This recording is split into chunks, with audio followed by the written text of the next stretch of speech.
Good evening and welcome to another edition of Devil's Advocates, the post-match. And wow, what can I say? Another performance that, to be fair, I've been talking about for the last 6 weeks. Anybody who watches the shows, watches me, will know that I've been discussing where we were likely to end up over this 6-week period. And unfortunately, I don't like being right, but I appear to be right at the moment. It's not ideal. Anyway, we've got a couple of extra lads joining us from stateside, so they'll join us when they can. But good evening, Jonathan, and welcome to the show, mate. Yeah, evening, Stu. I'd like to say good evening, but I don't think there's anything good about this Sunday evening. I don't like Sundays as it is, but that just really put a dampener. It was just lifeless, soulless. We were just mentioned briefly before the show started. It just did not look like scoring tonight. There was just an air of inevitability when Ben Rama scored that goal. Well, De Gea gifted him the goal. You just kind of knew they were going to be beaten at that point. You know, they could have blown the final whistle then, and you know, it was just so similar to the Brighton game. It was similar to the tail end of last season. You know, but last season there was an excuse for it. You know, we had an interim manager. The players just didn't know what direction the club was going, and we'd nothing to play for at this stage last season. It was purely pride. Like this year, you know, we've got a sense of direction. An FA Cup final against our bitter rivals coming up in a few weeks' time, and you know, battling out with our second biggest rivals, Liverpool, for a top 4 spot. But I mean, the players tonight, it was just heartless. It was soulless, and I think that's the most disappointing thing. You know, we can make excuses for them being a bit leggy after the season they've had, you know, but it's just a lack of fight and heart that they've had in the last 2 performances, particularly, that have been the most disappointing, you know. So just before we break down the game, then, what do you put that to? What do you think it is? Stage of the season, too many games, etc. I mean, you hear that a lot, but then you're dealing with professional elite, footballers. They've got a duty of care to themselves to look after their fitness, their rehabilitation, and make sure that they stay injury-free. We've had massive problems with injuries, massive problems with suspensions. I spoke 3 months ago. Must have been 3 months ago. I was talking about the fact that we weren't changing it up enough. There was a time, if you remember, when we were playing the Carabao Cup semi-final, then we were playing Reading in the FA Cup over that 4-day period. We had a chance to ship the whole first team away for that period of time. We were already through to the Carabao Cup final at that point. The FA Cup, I love the FA Cup. I'm old school. But we should have had enough in our locker in our under-23s and our fringe players to beat Reading. And I'm just wondering whether, there's a little bit of naivety on Ten Hag's part here by not actually knowing exactly how fast, how furious, how many games, how energy sapping the Premier League can be. We know that we've played the most games in the top 5 European leagues at the moment. I'm just wondering, having a go at Ten Hag is churlish at best, considering where he's brought us from to where we are. And so I don't want to particularly have a go at him, but I'm just wondering what your thoughts are, Jonathan, in relation to what you've seen unfold over the last 3 months, and whether or not you feel there is some kind of truth in that. I'm just going to bring Tuchel in while you're talking. Yeah, I think I mentioned it myself a couple of months ago on one of the shows about that Carabao Cup / FA Cup running in January/February. And when we were 3-0 up against Forest after the first leg away from home, I remember seeing the starting 11 for the second leg at Old Trafford. And I could see, in a sense, Ten Hag's mentality in that he didn't want to let an early goal slip.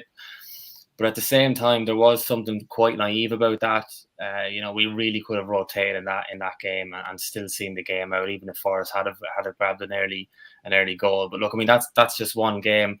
You mentioned something there about Ten Hag learning probably on the job as he's going. We kind of forget that it's his first season in the Premier League as a manager, and we're quick to highlight when a player struggles to adapt in his first season to the Premier League. It's similar for Ten Hag. Not only is he adapted to a new league, he's adapting to a new team, new players. He's learned about these players. physically, and certainly at the minute he's learning a lot mentally. I just had a quick look at Twitter before we came on here. I saw a big long tweet from Gary Neville, and I agree with him. I think he's spot on. You can learn a lot about players when things are going well and you have momentum and you're winning. Everything is great, but you learn so much about players at times like this when things are going bad and the sort of character or lack of character that's in a changing room. So, Yeah. I think Ten Hag will be learning a lot. The biggest problem is that even if he's thinking some players aren't up to it and he wants to ship them out in the summer, his hands are completely tied with this whole takeover hold-up and the sort of funds that he's going to have available in the summer to ship some of these players out and bring in replacements. No, I totally agree. Chuki, welcome. Hey, Stu. It's been a while, hasn't it, pal? It's been a while. Yes. I'm glad to be on this invite. Yeah, no, great to have you. Mark sends his apologies, by the way, everybody. He's got a power outage at his property, so you're stuck with me, I'm afraid.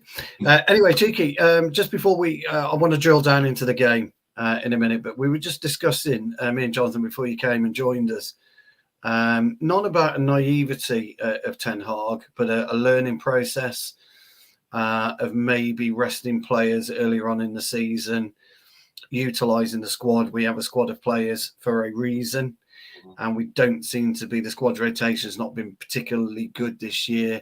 It's obviously different to the Eredivisie, the type of play, and I just want to get your overall thoughts. Did you see this kind of patch coming? I did, unfortunately. I mentioned about 6 weeks ago. I said we're in for a very, very difficult cluster of games. I could see what was happening with the players, etc. So just get your overall thoughts, and then we'll dig into the game, because I've got some thoughts on it. Okay, I think at the macro level, I think I kind of anticipated it, but it was really hard to tell. At some points, this team looked like they were going to at least finish second in this league very strongly, because everybody was faltering. People were talking about Ten Hag, just doing miracles. And I think this falls within his wheelhouse. Ten Hag, even for the Eredivisie, is not a manager that typically leans on squad rotation, right? Yeah. He has this cadre of players he relies on, and every now and then he brings in people based on fatigue or injuries or whatsoever.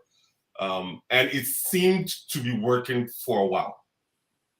The issue is the intensity of this league, 38 games, plus the number, this is the variable, the number of competitions. He's also a manager that loves to play all the tournaments. He's a cup manager, right? He doesn't say, oh, because I'm playing the League Cup, I'm going to rest XYZ. He's full force. If there's a cup on the table, he wants to get it, right? So the trade-off there hasn't been great. I don't think he's managed a trade-off. The same thing with Solskjaer, right? We saw this is the same movie with Rashford playing with injury, with Bruno being overused. The same thing, Bruno being overused, Rashford over-relying on Rashford. And we don't have a solid pack of players we can depend on when we need to kind of release pressure from the core players. The second thing there is people just figure it out. Like, he was new, he was novel to the teams, have figured the manager out. The subs are kind of the same. We'll go on 2 or 3 matches where we'll score 0 goals. With the talent on this team to go 2-3 consecutive games. If this was Arteta's team or Pep's team or Klopp's team, you will be asking serious questions about where's the goal production, where's the goal conversion rate based on the talent you have on the field. So yes, he's learning. It's his first season. I would say he's done a good, decent job. But this last few games, unfortunately, would define, because people remember what happened last, will define his impact. It will. Yeah, Chuki, you're absolutely right, mate. You made a couple of really valid points, and variables is one. Now, we all, as football fans and as footballers, football players, if you guys play, you all know that there's variables during the game that you can control and you can't control. And with squad rotation, that's a variable that you can control.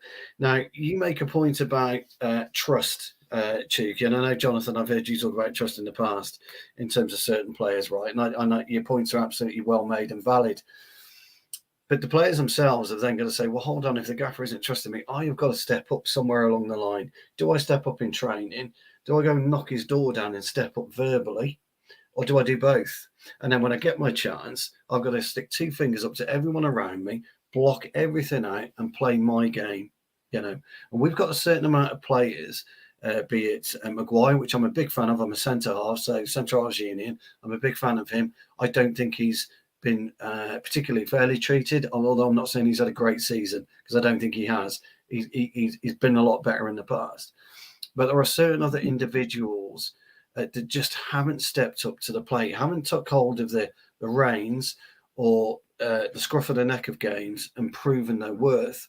And so Ten Hag's dilemma has always been, as you both have pointed out, I can't trust to bring Fred in and play him. So I'm just going to have to keep playing Eriksen, who only 2 years ago was pretty much on his death's door. I've got to keep playing Casemiro. I've got to keep playing Bruno. I've got to keep playing. Now, we've got certain players you may consider aren't ready, or you may consider give them a chance. Palestri, for me, would be brilliant in a 10. He's got a low centre of gravity. He's great with the ball at his feet, and he can make something happen. He's dynamic. But then you've got to sacrifice Eriksen or Bruno. Now, people will say you can't sacrifice Bruno. Horseshit. You can. You can sacrifice him. Well, just because he is our talisman at this point in time, you can sacrifice him. You can sacrifice Casemiro to an extent if you can allow or make Sabitzer to be as disciplined as Casemiro. So I guess what I'm trying to get at in a long kind of winded fashion is trust. If you are picking or you're allowing 25 players to be in your squad, that's where your trust should be, within those 25 players, not a select group. And this is where I think he's got it slightly wrong. But as I said before you come on, Cheeky, it would be poor of us to actually point the finger at Ten Hag and say he's had a bad season, but he will be judged on this cluster. There's absolutely no two ways about it. Absolutely. But he comes with a lot of credibility. He's won the league in Netherlands, and he was, he's a really sought after manager just based on his dedication, discipline, his attacking principles, and the way he sets up his team. The issue there is what does he have to work with? Like, Casemiro is this Champions League player, like Sturridge, coming into the team, but he's also learning the league at the same time. Correct. Right. So right now we're seeing him defer to Bruno. When I mean defer to Bruno, I'm not talking about captainship, which is a whole different interesting topic altogether. I'm talking about in terms of tempo. This side needs someone to calm the ball down and dictate tempo, right? Eriksen, I thought, would be might have been that player to do so, more like what Modric does for Real Madrid, but he really hasn't done that. So you look for one more person, and that's Casemiro. But Casemiro he just defers to Bruno. He's like, "Yep, I'm just going to recycle the ball really quickly," because you want the ball rather than put the foot on the ball, calm people down, let people get in position, whatever the case might be. And it's just not there. Fred can't be that player, right? So West Ham is a poor team, right? It's a poor team. They've considered 50 goals. Today we should have made it 52 or 53 goals. Yeah.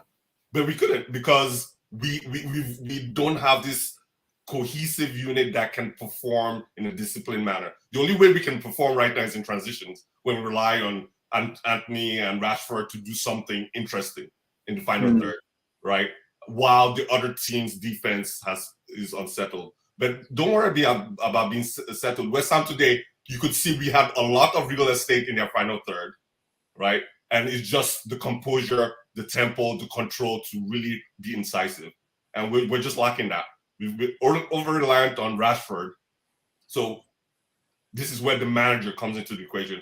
What do you do to distribute resources, right? What do you do to build trust within other players? Like, hey, you're not Rashford, you're not Anthony, you're not Martial, but I trust you to go do a job, right? And enter names like Weghorst, which for a while we're okay with what he was bringing, but now it's abundantly clear that he's not, he's not the answer. I haven't seen that guy take a shot on goal in the last 10 games. I don't think. Yeah, he had one tonight, didn't he? Yeah, he had one tonight. No, I think you're right. Just before we move on then to the game, because I do want to break down the game tonight, actually, which is we don't normally break the game down, but I'd like to break it down today because there's a few bits I noticed. I'm sure there's bits that you guys have noticed as well. But just to wrap this part of the segment up, Jonathan, you got anything to add on what Cheeky was saying?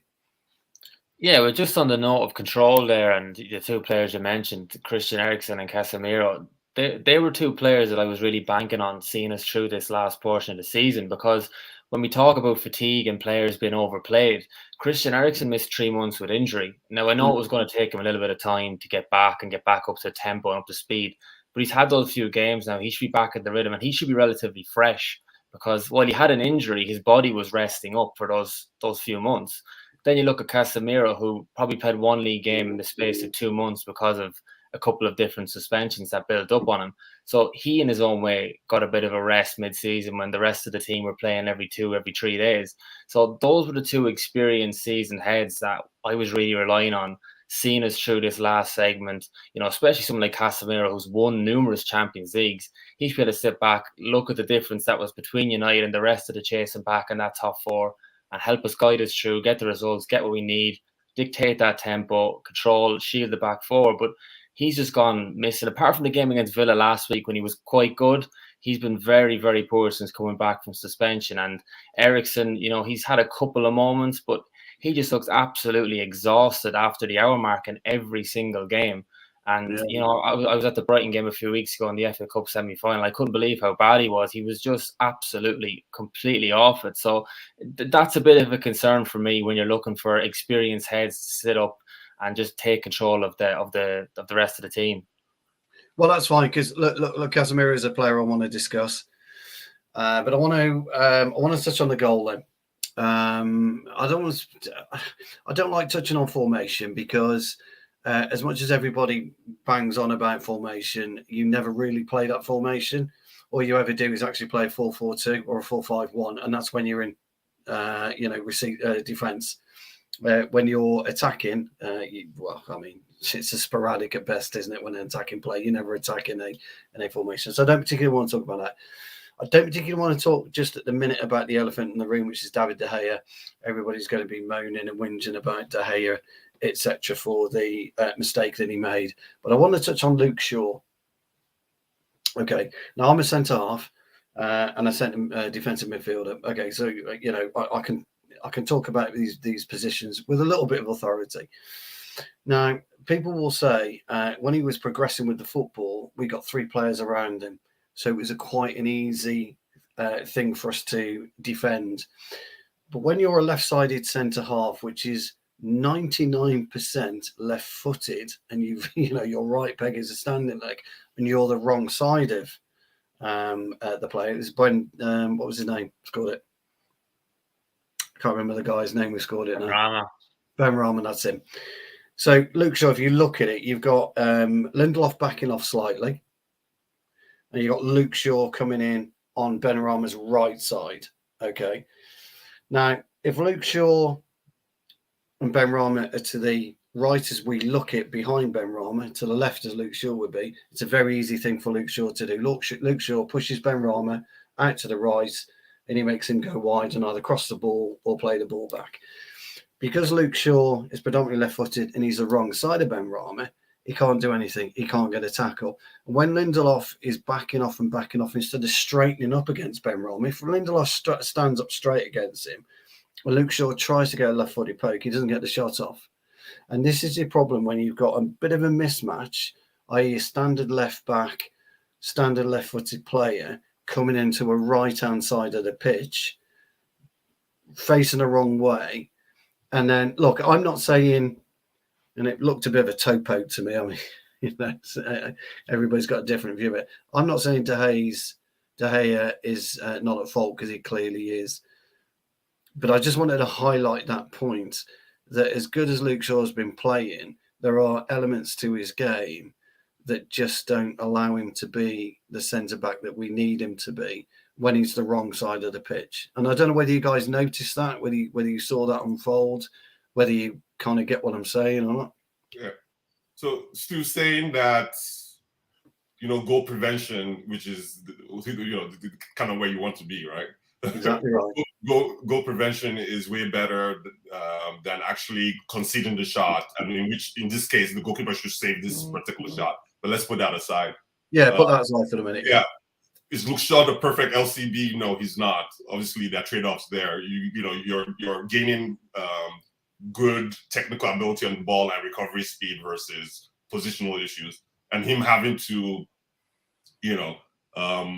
transition into the side of the pitch which is not his natural side is an issue. It's the same issue when we had Lindelof and Maguire, even though they played like 2 seasons together, which we finished second and third. But we saw the kind of issues we had when Maguire trying to do the same thing on the left-hand side of the field, but he was fine drifting to Lindelof's side and helping Lindelof and AWB. Shaw will have that issue. I see what you're saying. Is really a good eye on just the mechanics of the game. But you take that. You take that with what's on the field. I generally disagree with Shaw there being played at the LCB. I think you put Maguire in. I do today. I think Maguire in today. Shaw stays at left back, especially against a very, very super poor West Ham team. Like, that's kind of what you do.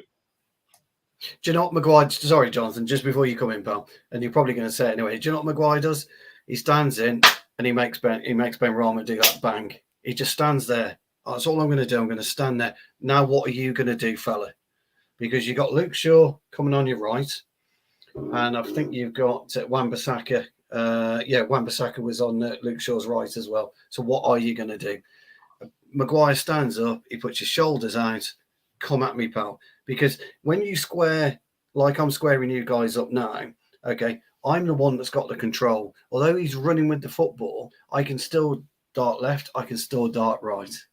He doesn't get his shot off. Or if he does, he's hitting me or he's threading it through the eye of a needle, which is going through my legs. So why didn't Lindelof knows better. He's a seasoned defender. He knows better. He knows what to do. I think Maguire was a better option today. And I don't think we can see that if Maguire's on the pitch. That's my own personal opinion. Jonathan, I'll just bring you in on that, mate.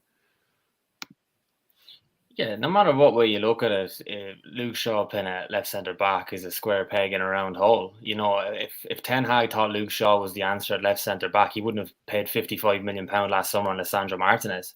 Do you know what I mean? Luke Shaw's a left back, and that's just a fact of the matter. I completely agree with you, Stu and Duke. I would have brought Harry Maguire in there today. I thought it was a game for Harry Maguire. West Ham are one of the more bigger physical teams in the Premier League. Heard Ten Hag in his pre-match talking to the press, he mentioned Weghorst been brought into the team for his ability in the defensive heading positions. That's right, so I thought Harry Maguire would have made sense today. And it kind of goes back to the point we were talking about there about 10 or 15 minutes ago and squad rotation. We look at fatigue and that sort of thing. Harry Maguire is fresh. He's not playing 90 minutes after 90 minutes after 90 minutes, And look, his mistakes have been well highlighted this season. He hasn't been perfect. He hasn't been like a 9 out of 10 every game. But I think sometimes some of his mistakes are a bit exaggerated because of the player that he is. So, I definitely think a Harry Maguire stepping in there today would have made more sense. Look, there's no 100% guarantee that he would have stopped the goal, but I see what you're saying, Stu, 100%. Like, natural instinct would tell you that there was, like, Ben Rama was less likely to score that goal if Harry Maguire is playing at left centre-back than Luke Shaw. No, I think so. But just one interjection there. Just before go for it, Cheeky. Yeah. Luke Shaw did what he needed to do. Lindelof always going to back. That's he's more of a cat than a dog. So he's going to give the player more space in a very judicious way, to mitigate the issue. That shot was mitigated.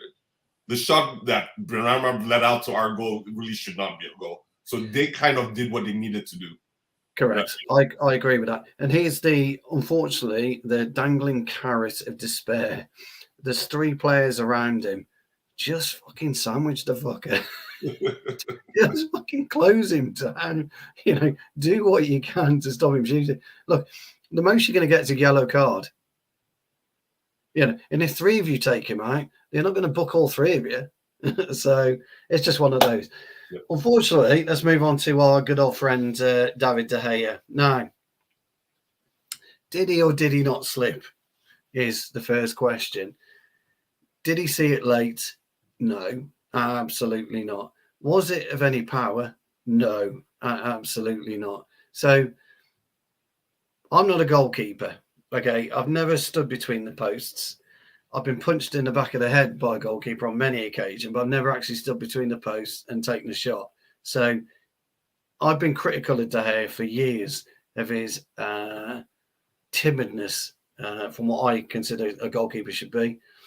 Never comes off his line, etc. There's always yardage in behind, which is one of the reasons why, by the way, Maguire was having so many problems, because he wasn't quick enough to cover the yardage that De Gea was leaving. Anyway, that's a different story. But I think he should have saved it, irrespective of what we've just been discussing. What do you get? I'll start with you, Jonathan. I don't know. What are your thoughts on it, mate? I mean, I'm not a goalkeeper, so. Yeah, I think he should have saved this. I look back at it trying to make out whether he slipped or not, but you can see he definitely, it's not like he's short of the ball. He definitely gets across, he gets a hand on the ball, but the ball just seems to bounce tamely over his hand. And it wasn't, I don't mean bounce in the sense it hit a divot in the pitch and no, he didn't, did it? Yeah, that's right. Yeah. You know, it literally, it hit his hand and just tamely flapped over it. You know what I mean? And it was just, it was like a back pass. It really was for a keeper at this level. You know, a former Spanish international. You know, he should be just getting down behind that, stopping it with one hand, and getting on with the game. Like I don't think there's any mitigating factors behind it. You know, it's just another error in what has been a bad few weeks for him after that Sevilla game a few weeks ago as well. He's really becoming a major headache for Erik ten Hag. And, you know, I go back to the point I was making about the transfer budget and the lack of movement on the Glazers as well. Ten Hag doesn't know what way his number one is going to be next season. I don't think Ten Hag wants him to be his number one next season, but he might be forced to have De Gea as his number one next season, and that could be his job on the line as well. That's how serious these next couple of weeks could be at the club. No, I totally agree. Cheeky? I've been very critical about De Gea, and it's not because of, there's nothing personal there. I think he just the longevity and him just being a servant of the club and an employee of the club for a very long time is just commendable. You can never take that away from him. But I think you have to just call a spade a spade. You know, where we want to go, he can't take us there, right? If it's Ramsdale, if it's Alcin, if it's even an injured Lloris saves that goal, right? De Gea, anything on the ground, you put it in any angle through the corners of the post, and he's struggling because of positioning, right? You look at that goal, check his position, you can see where he's biasing. You know, it's hard to change when the shot comes in. And he's not just great at that. He really isn't great at that. You can look at his penalty save profiles. Now, is anything midway from the waist up? That's his territory, right? Just anything that requires impulse reflex is good, right? Generally, 85 to 95% of the time is good. De Gea is just simple. If you ask anybody reasonable and say, hey, De Gea equals strength, equals commanding, and the general answer is like, no, that's not. Those are not. The disallowed Antonio goal proved that, didn't he? I mean, Antonio, I'm sticking me, as a goalkeeper, it's the only place on the pitch you can actually get away with punching somebody. Yeah, I'm sorry, I went for the ball, mate. I'm allowed to do it. I'm allowed to do this. And he should have punched fucking Antonio. Antonio was waiting for it. If you look at Antonio's face, he's coming across. He's kind of sticking his head that way because De Gea should have been coming in, doing something, and he flaps, goes down, starts crying, and we get the I hate it when goalkeepers are protected like that. It winds me up. He's more like with withering flower. I mean, you need to impose yourself on the real estate that you're the guardian of. Like if it's crosses, go for the cross and go with such robustness that people see you and like, I'm not going to get in his airspace, right? You have to command the area, and he just doesn't exude that or even do it. Or he can't even fake it till he makes it. He just can't. I mean, that's what he's trying to do this season, to get a contract, really, to fake it. You were taught that as a kid, though, Cheeky. You were taught to run your little zone, your little segment. That's your priority on the pitch. That is your priority. Yeah. When you step out of it, you're moving into somebody else's segment. It's their priority to tell you where to be. And then when somebody moves into yours, it's you to command and demand that little quarter, that little area of the pitch that you operate in. I was always taught that when I was 6 years old. 6 years old, and I'm ancient. fellas. We're all Asian at this point. I don't know about I am. I'm 53 now, so I'm ancient, and football hasn't changed. The fundamentals of football have not changed. Somebody was saying to me the other day, "Well, you know, Guardiola's this, he's changed this, he's changed that." Has he bollocks? Has he bollocks? Has the size of the pitch changed? No. Has the size of the goal changed? No. Have the fundamentals of football changed? No. You can only do so much in the circumference of the pitch you operate in. You know, all this. So, and he was basically talking about Fergie ball. And I goes, what is Fergie ball then? Tell me what's Fergie ball. What is Ten Hag ball? What is ticky-tacky this? What is that? He goes, well, you know, it's people that are passing the football here, here, and here. I said, yeah, but that's passing the football. So whether you pass it from there 2 yards or there to 5 yards, you're still passing the football. So what is Ten Hag ball? Football matches evolve, don't they? They start off in one kind of style. They evolve to another kind of style. They evolve to another kind of style. You regress to the original style. You do everything you can to win the game of football. It's a load of horseshit. All this ticky-tacky. Absolutely. Sorry, it winds me up. No, it's fine. It's good philosophy. You do things till they stop working. Like Spain exactly did it. Right. We're all, wow, look at this. You know, they won World Cup, they won whatever they needed to win. And when people figured it out, like, you know, people just probably went to watch tapes, you know, when the Cruyff era and say, okay, let's see how this will stop. And they stopped it. Then you go to the next one and it's more, you know, it's like incremental change. You do what works for you. In fact, the best way to see it is you do what works with the resources you have. Managers come with philosophies, but if you're given a toolkit that doesn't have, like we know Ten Hag, this isn't Ten Hag ball, whatever that is. Whatever it is, yeah. Exactly. He's inherited a team that's staffed for transitional play, right? And some people didn't like transitional play under Solskjaer. You know, so what's transition play? Transition play is basically put yourself in the position where you're transitioning the ball and the opponent are not settled.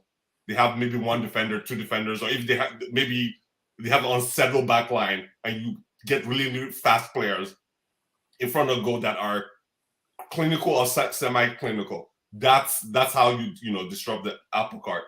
Ten Hag wants to play more controlled like Ragnick, right? But he's not super possession based. He's kind of like a hybrid, right? Yeah, but he is. Yeah, that's good description. And in fact, people keep on saying next season. Look, the surprise next season is this. If Bruno is now like a figurehead, is kind of like a semi-captain, full captain, whatever the case might be, the heartbeat of the team will be Bruno. And Bruno is not a possessional player, will never be. It would be like asking De Gea to play as a ball-playing goalkeeper. It would be the same thing as asking Bruno to play a more possession-based type of game, right? So we should just decide what we are, right? And just leave the style. It doesn't matter what style, is results. Mourinho got results when at the apex of his, you know, whatever. Conte got results at the apex of his game, right? Guardiola now is at the apex of getting results. Klopp did the same thing. So people I like tacticals, but it's more of like, you know, it's all interesting stories. At the end of the day, it's how do you use what you have to get the best. Do you know the funny thing about tactics is 9 out of 10 tactics is creating your own space. Period. That's it. That's all it is. You know, can you see the position that you need to wander in to receive the ball that enables you then to progress the ball, you know, either in transition or when you can kind of affect a tackle.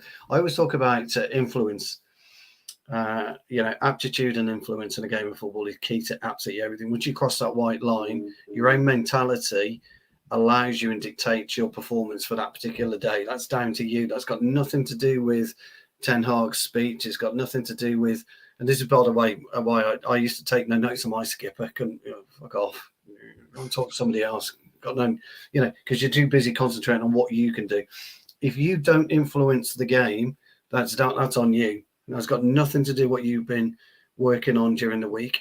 That's got nothing to do with how many times you controlled the ball or scored during the week.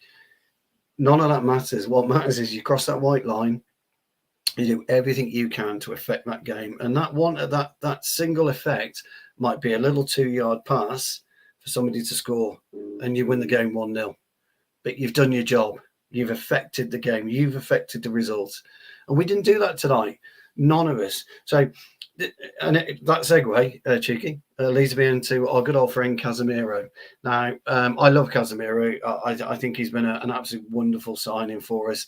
But as Jonathan eloquently put it, he's gone off the boil recently. And you're absolutely right. And today was another,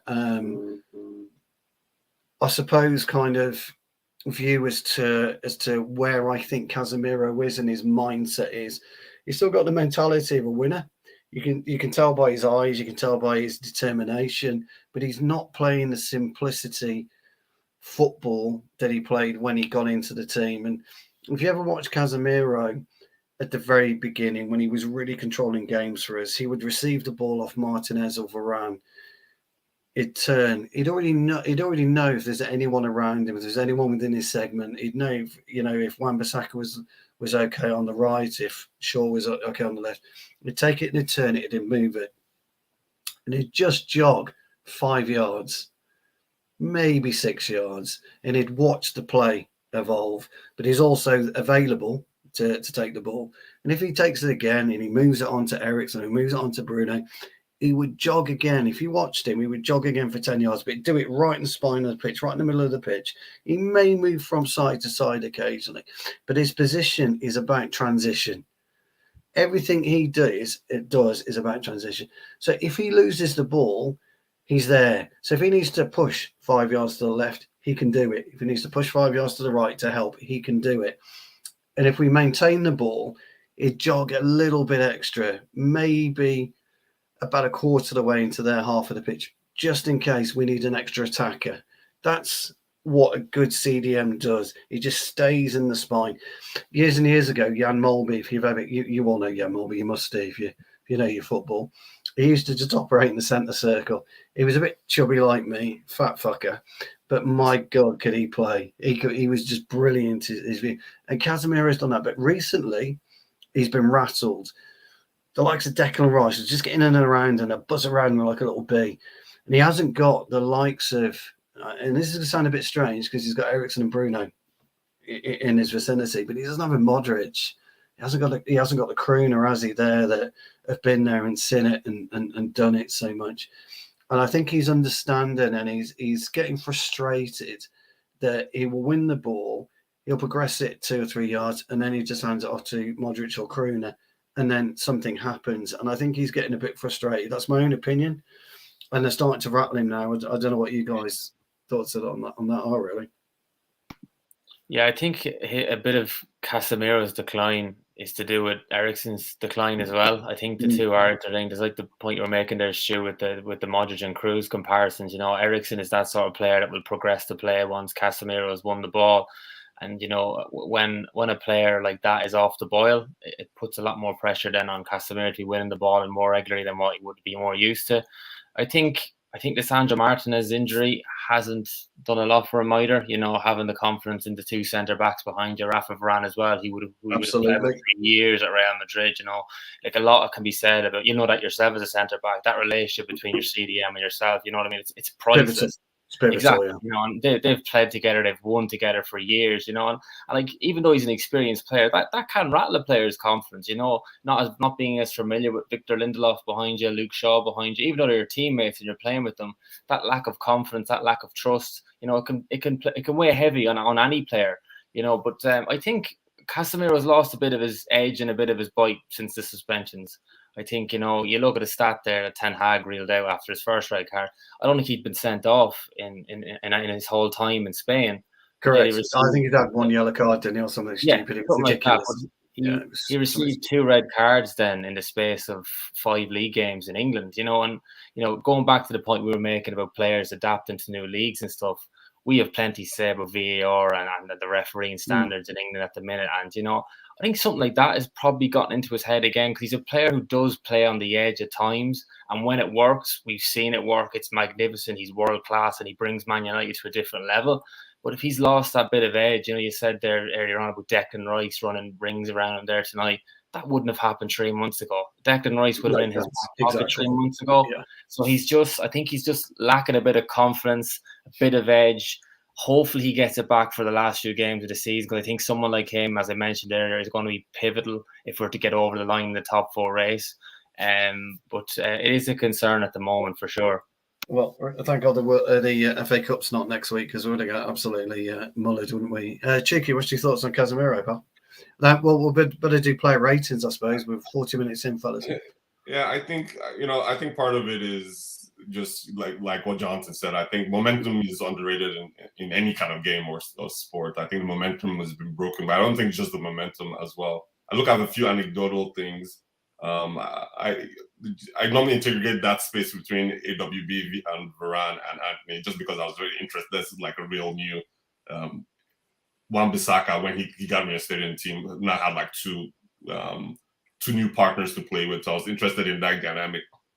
And in that frame, that quadrant, Stu, you were talking about specific patches of the field. In that specific patch of the field, anytime the ball would even venture in there, I would see Casemiro come in. And it's like, you're against Casemiro and AWB. I mean, there's no chance in the world for you to do anything there. But now it seems that single pivot is weighing on him. Doing it beginning of the season when you're fresh, you're brand new, versus now when we're deep in it, teams are coming with a whole different attitude. West Ham is coming to scrap for their lives. It's different from the first 10 games of the season when everybody's kind of trying to figure out what they're about, right? That intensity is different, right? At a very high level, this macro thing is not going to work. No, I tend to agree with you. I made a point about Casado and McAllister at Brighton. The way they play the double pivot is absolutely perfect there. The way they intertwine is phenomenal. And I alluded to Casemiro as being a ghost on the pitch. And Brighton play almost ambush football in the middle of the park, and we just couldn't get to grips with it, because 1 minute Casedo's right by you, next minute he's nowhere to be seen, and then suddenly bang, he's there. He like appears like Casper the Friendly Ghost. They're unbelievable how they do it. But it's the way that McAllister and Casado pivot. That's what you call it, is a proper pivot. It's just that's how they play it. One goes forward, one drops. When we were doing our double pivot, which everybody called a double pivot, we were just doing that. They were just walking up together and running back together, leaving this massive gaping hole. Casemiro and Eriksen and Fernandes, at that particular time when we were playing together, they were playing superb as a triplicate, because they were playing circular football in many ways. If Casemiro did venture up, then Eriksen would sit in, and maybe Bruno would drop in as an 8, Eriksen to a 6, and Casemiro to a 10, and then they'd go completely full circle back on themselves. Bruno would end up in the 10, Eriksen in the 8, and Casemiro in the 6. And it's not rocket science football, by the way. It's just what I talk about, evolution football. That's what happens. Oh, look, I'm just going up 10 yards. Great, just cover me, will you? That's it. That's all it is. It's a 30-second conversation. Yeah, I'm here. Just cover me. And the Anthony Wan-Bissaka dynamic has been great, because Anthony has been protecting Wan-Bissaka. Rashford not so much on the left side. So this is why Malacia is struggling a little bit, because he's got this gaping hole in front of him. Whereas Luke Shaw could, because of experience, could almost handle that gaping hole in front of him, because he's kind of been used to it for a while. And then when you've got the quality Casemiro's only got to pop over 10 or 15 yards. Although there's still a gaping hole there, Shaw's got Casemiro to play the ball to. And Jonathan's talking about Varane and Casemiro. You're absolutely right. The Shaw Casemiro dynamic's exactly the same. He needs that, and then Casemiro can then progress it. What you were saying, Jonathan, is absolutely right. The same as you, Juki. It's all about getting used to the Premier League. Now, Varane had a pretty, in my opinion, a poor season last season. Much better this season, because he's 12 months into it. He kind of understands what he needs to do, but he's still injury prone. So you're Ten Hag right now. You're thinking to yourself, an issue with Varane, can I rely on him to be fit for 30 games a season? The answer to that is no. So what do you do? Martial, can I rely on him to be fit for 2 games a season? The answer for that is no. Casemiro will be okay. Eriksen, I think, will be okay. Bruno will be okay, because Bruno he doesn't get injured, does he? And then you've got your question mark hanging over you with Rashford. how long can I keep him fit for? Can I keep him fit for 30 games a season? So when he's structuring and putting his squad together for next season, although he's hamstrung at this point in time, he's got to look at who can I keep fit out of a squad of 25. I need 17 players that I can rely on to do 30 games a season. And that's what you need. That's what a manager has to look at. Now, 30 games a season doesn't sound a lot, but it carries you further into the Premier League season, where it's really the crux than where we are today. So I think Martinez, I think it's it was a freak injury. If you saw what it was a freak injury. So we know he's going to, be reliable, etc. Shaw has been better this season, for his injuries. Wan-Bissaka has been great since he's come back in, but we are short on a few areas, and I think we all know that. So interesting, fellas. We'll just we're 46 minutes in, so let's do player ratings. I'm not a fan of player ratings myself, so I'm going to start at this, and I'll leave you guys to it. I'll give Jonathan the back five. Chuki, I will give you the midfield three, and then you can carve up the front three between yourselves.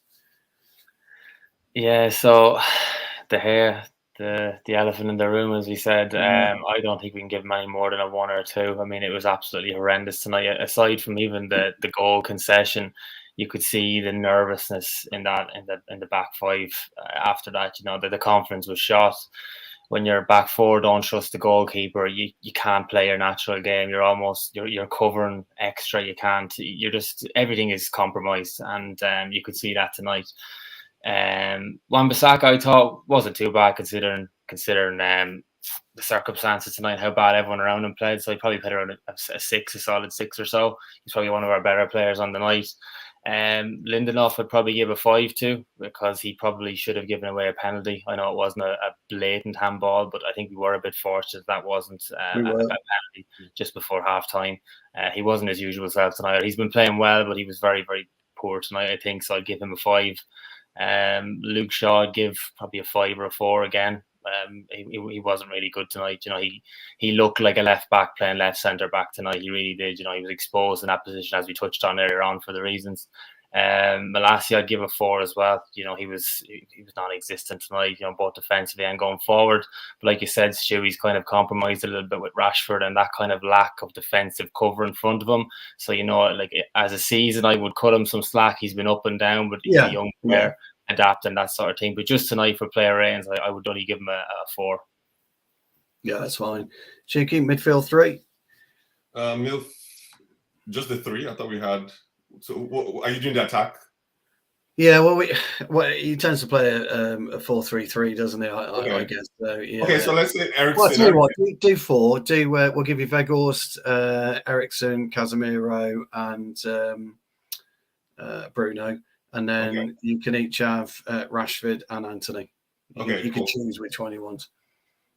So, Eriksen, it's just unfortunate that it looks like someone came in and took one battery out, and he has like 1 batteries operated on. That's quite good. That. I'll give him a 3. Just no impact whatsoever. For Casemiro, I think it's fair that both of them are on the same level. I think both of them have kind of sunk almost at the same time. I think Jonathan made that point. So I'll give both of them a 3, right? Yeah. I think their inability to marshal out midfield is one of the root causes of issues we've seen in the last 5 games. For Fernandes is interesting because I think he almost scored. Really, really close. And I think he had enough activity in the game to give other people a fair chance to do something impactful. And they just didn't do it. So you're reliant on other people doing something with your, the sauce you're cooking. So I'll give Bruno a 6, because he still maintains the same intensity. He's the same Bruno every game. Doesn't matter what's going on. I'll give him a 6. Weghorst, it's hard to judge a player when he's playing a position that he should not be playing. He's almost like the Shaw thing. His situation is slightly worse than Luke Shaw. I don't know where the idea came from that this man can play a number 10 role anywhere. You know, I don't get it. You know, and on top of that, as he's playing the 10, you are now taking people that perform in, like Bruno is the optimal 10 in the league. Whether you like, you know, he's more of a basketball player. I don't care. He's the optimal 10 based on his numbers he produces. So to bring someone like Weghorst that gives almost nothing other than being there and pressing is an interesting tactical decision to make. Weghorst is a 2 in this game because I can tell what he did in this game other than wear a kit and run around. Right. No, that's fair enough. I think I've exhausted everyone on my side. Yeah. So I'll give Jonathan Rashford, and then you can finish off with Anthony Chicky. Okay. Rashford, he's not been playing well the last few games, has he? But even tonight, I think he did an early chance, hit the post, but he was quite ineffective again. I couldn't give him any more than a 3 or a 4 there tonight. You know, he's just, we touched on it again earlier on. I think it was Chuki mentioned it, similar to the Solskjaer. He's just, there's that air of him just been overplayed again. You can see why there's just such a lack of goals in the team. You can imagine the criticism that will come Ten Hag's way if you leave your 29 goal top scorer out. You know, but in an ideal world, he'd be getting breaks, squad rotation, that sort of thing. But you can see the last few weeks it's catching up on him again. So yeah, no, just I'd say a 4 tonight would be for me. Yeah, I'd agree with that. And to Chicky, finish off with Anthony. Okay, so relative rating since Johnson, and I think I agree with a 4. So since I agree with it, relatively, Anthony has to be a 5 or 6 because he does a lot of work on the defensive side. Right. He does. Yeah, he does. Yeah. And he did come close, even though he really needs to work on his precision. He's done this a few games where he's like hitting the post or really like just be. If this was a Mahrez, who is also very one-footed, let's leave it at that, right? So he needs to do better. I'll give him a 5. Put it that way. Because this was pretty poor West Ham team, a 5. No, that's fine. Well, look, guys, let's wrap it up there. It's not been a few weeks, has it, of any real note for us as fans. We're kind of nervously looking over our shoulder. The Scousers have hit some real momentum, and you know, we've got issues, and Ten Hag's got to really earn his coin over the next few weeks. So just to wrap it up, we did a charity match yesterday, fellas, in aid of prostate cancer, and it just kind of dawned on me we don't talk about issues surrounding men or women, really. So just a quick message to all you guys out there: just checking on your mates, checking on your dads, checking on your uncles, your brothers, anyone, and just make sure they're okay, mate. Because prostate cancer, it's a tough one. It really is a tough one to swallow, and anything that you can do, go out and raise some money, raise awareness, but do talk to people because, it's a tough one to swallow. So prostate cancer, guys, never great.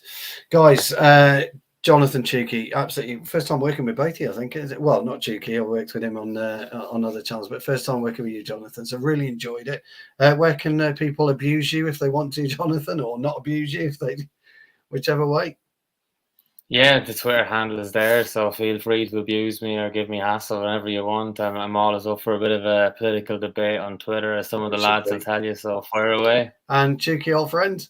Yep, I'm the Daily Man, not here to impress anyone, you know. The facts are the facts. Yeah, and you can abuse me as people do at Stu Woolley. Listen, guys, thanks very much. As I say, it's not been great. Thanks for everybody who's been watching. For your comments, and I'll get it right this time because I didn't quite get the outro right last time. So we will be seeing you shortly. Thank you ever so much, guys. Take care.